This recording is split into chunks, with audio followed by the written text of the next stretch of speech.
Folks, welcome to today's screencast on how to find important quotes in literature. Before we go too far, I just want to give you some quick context by way of reminders about reading literature in a class.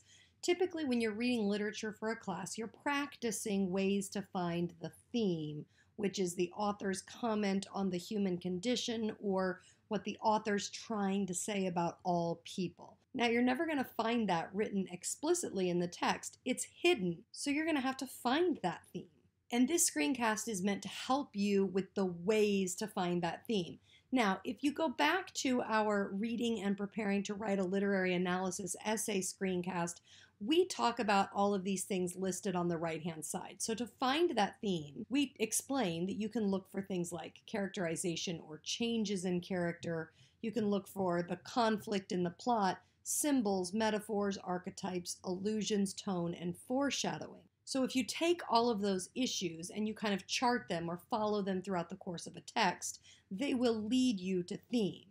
But today's screencast is meant to help you find compelling evidence that might not fall into one of those aforementioned categories. All right, now let's talk about the importance of an evidence log. If you own the copy of the book that you're reading, you do not need to create a separate evidence log. Your evidence log can take the form of marking that text. But for a lot of you, you are borrowing a copy of the text from your school. In that case, you really should create an evidence log. And think of it this way. An evidence log is like a collection for your hidden clues. They are all the quotes and ideas that you are compiling that are going to lead you to the theme. And all of those little pieces of evidence are going to help you to prove your interpretation of the theme in an essay that you're going to write later on. So these next slides are going to provide 6 additional ways to find important quotes. And the first one is any situation that addresses the title of a book or the title of a chapter. I'm going to take an example from To Kill a Mockingbird.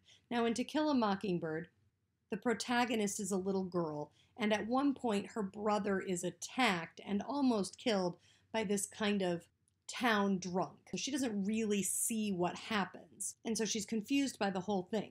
But what the audience comes to learn is that the town recluse, a guy named Boo Radley, actually comes out and saves Jem, her brother, from being killed by Mr. Yule, the town drunk. However, since this guy is extremely reclusive, Scout's dad doesn't want the townspeople to find out that he was involved because it would draw him out, it would make him uncomfortable in these ways that are kind of inhumane. So Atticus, the dad, in this scene is trying to help Scout, our protagonist, to understand that they're going to manipulate the story a little bit so that it doesn't come out that he saves Jem by killing Mr. Yule, the guy who was attacking Jem.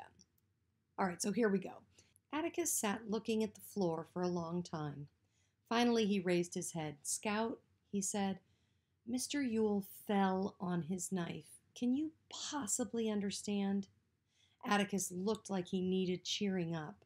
I ran to him and hugged him and kissed him with all my might. "Yes, sir, I understand," I reassured him. "Mr. Tate was right." Atticus disengaged himself and looked at me. "What do you mean?" "Well, it'd be sort of like shooting a mockingbird, wouldn't it?" So in this moment, you can underline that line because you have the idea of a mockingbird. Shooting a mockingbird would be very similar to killing a mockingbird.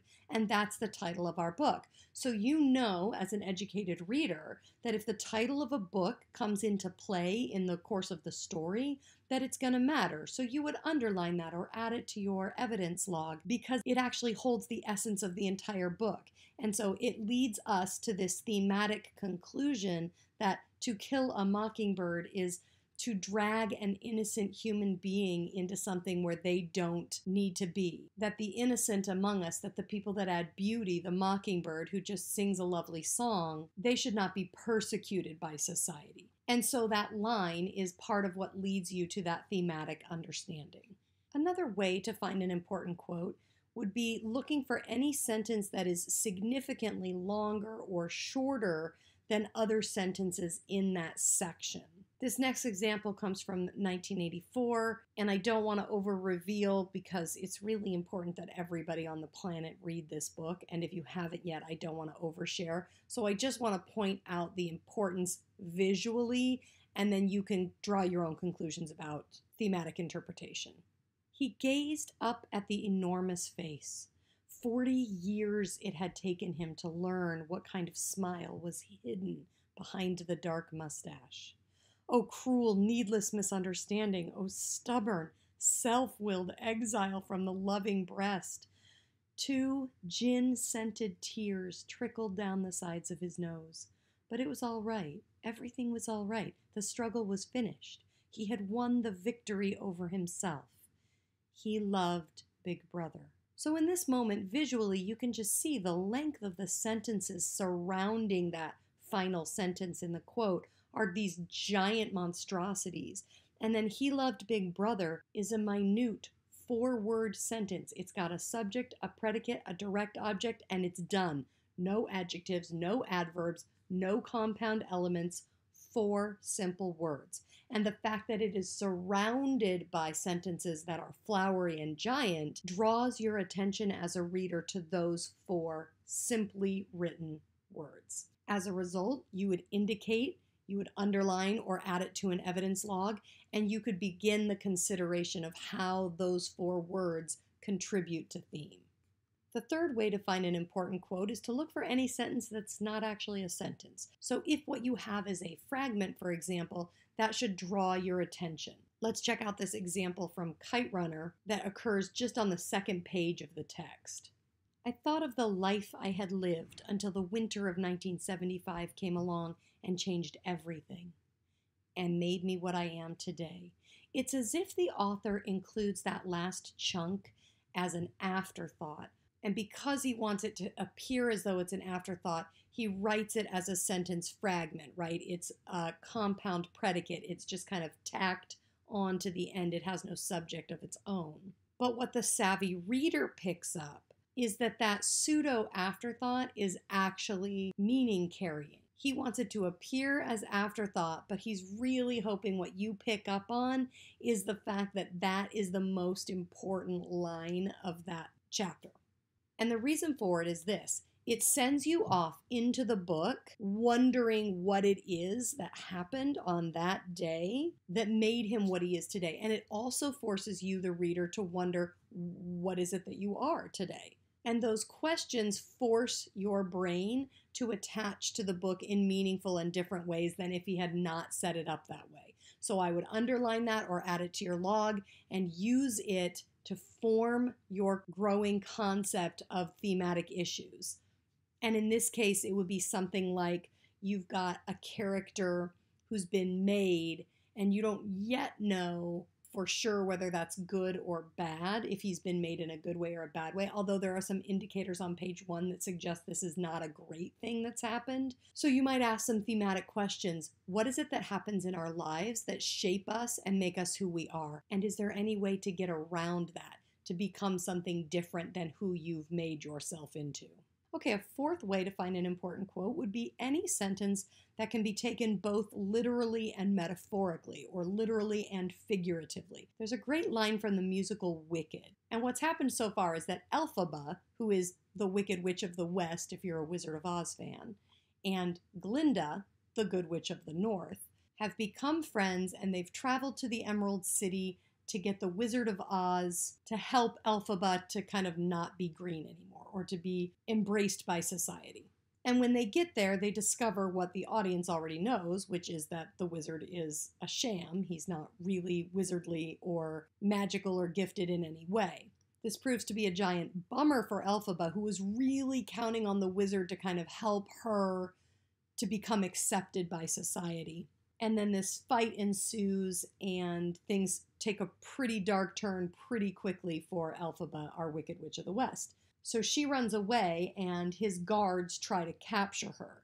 And in that moment, she casts a spell on a broomstick, which, by the way, in The Wizard of Oz is how she's able to get around by broomstick. And she explains to all the guards as she's making her escape on this broomstick, she says, "I think I'll try defying gravity, and you can't bring me down." Now, the reason that this quote should jump off the page at you is because it is both literal and figurative. She is going to quite literally defy gravity. Gravity, the thing that's holding her on the ground, she's going to say, screw you, gravity. I'm taking this bewitched broomstick and I'm going to fly off. But anyone who has ever been told that they can't do something and they say, oh, please, you can't bring me down, knows that that is a figurative meaning as well. This is one of the things that makes Stephen Schwartz so brilliant in his lyrical endeavors in this musical, because she's literally saying, you can't bring me down, and she's figuratively saying, I will not be held down by society anymore. Now, here's how that matters thematically, because this whole time she's been sort of relying on the wizard to cast a magical spell and make her not green and make society like her. And that whole experience is, in fact, metaphor for all of our problems and all of the ways in which we wish our problems could be magically solved, when in fact the resolution to most of our own problems is that we have to go out and endeavor to be better or to be stronger or to go through the pain and torture of learning and growing in order to become the people we want to be. And in this moment where Elphaba bewitches the broomstick, she sort of figures all of that out and says, okay, I'll do the hard work. I will fly away from you where you can't get me, but I will actually work on accepting myself. And so there's your thematic interpretation that self-acceptance is never magically bestowed on anyone. It has to be fought for and earned by its recipient. All right, our fifth way to find an important quote is any repetition in a word or a phrase or a sentence, a repeating object or a repeating idea. If you see something said once and then it is said again, it draws your attention to that. So repetition always matters. Here's another example from Wicked. At one point, Elphaba and Fiyero fall in love, and she says, I wish I could be beautiful for you, because remember, she's green. And Fiyero says, Elphaba, and Elphaba says, don't tell me that I am. You don't need to lie to me. And he says, it's not lying. It's looking at things another way. And then later in the play, Fiyero, her boyfriend, in case you couldn't figure that part out, has gone through some disfiguring experience and he no longer looks like himself. And so they are reunited and Elphaba says, you're so beautiful. And he says, you don't have to lie to me. And she says, it's not lying. It's looking at things another way. And the audience gets a chuckle and it's cute and it's humorous and it draws that whole situation to fruition. But on a deeper level, it speaks to a thematic understanding that what one person considers beautiful or what might be considered beautiful in one light, if you shine a different light on it, it may take on a different glow. And the same is true in its opposite. If you look at something initially and go, ooh, that's ugly, or ooh, that's not attractive, or ooh, that's not appealing, if you were to gain additional perspective, you might see that the thing you initially judged, maybe a book by its cover, for example, you come to realize is beautiful if you would simply look at it from a different lens. And so that is a thematic interpretation brought to us by repetition of this scene. And the final way to find an important quote would be, frankly, any line that moves you as a human being. Remember, reading literature, yes, it's a have-to activity in any language arts class, but it's also a human endeavor, right? It's our opportunity to look at life differently than we would without the context of a book. It's a way to see ourselves and to see others in different ways. So there's this fantastic movie called Life is a House, and in it, a dad is trying to repair his relationship with his son. And the son is, of course, resisting. And at one point, the dad says, the great thing, though, is that change can be so constant, you don't even feel the difference until there is one. It can be so slow that you don't even notice that your life is better or worse until it is. Or it can just blow you away, make you something different in an instant. And the very first time I saw that movie, I just caught my breath at that scene, because in this moment, the whole point is he's trying to change the relationship between him and his son. But what has to happen is that the son himself has to accept some change into his own life before he can accept the relationship with his dad. And so the dad is really just in this genuine way trying to mentor his son to accept the change that's coming in his life. And thematically, This draws our attention because it suggests to us that change is requisite. To feel completion, we have to accept change. And so there's a thematic interpretation you can get from a line that you were drawn to simply because you loved the line. By way of summary, I just want to remind you that finding important quotes is a lot like following the breadcrumbs that are left to you by your author. And if you follow those breadcrumbs enough, then the reward you get in the end, once you've collected all those crumbs, is that you get to interpret theme. And that's it for me today. We'll see y'all in class. Thanks.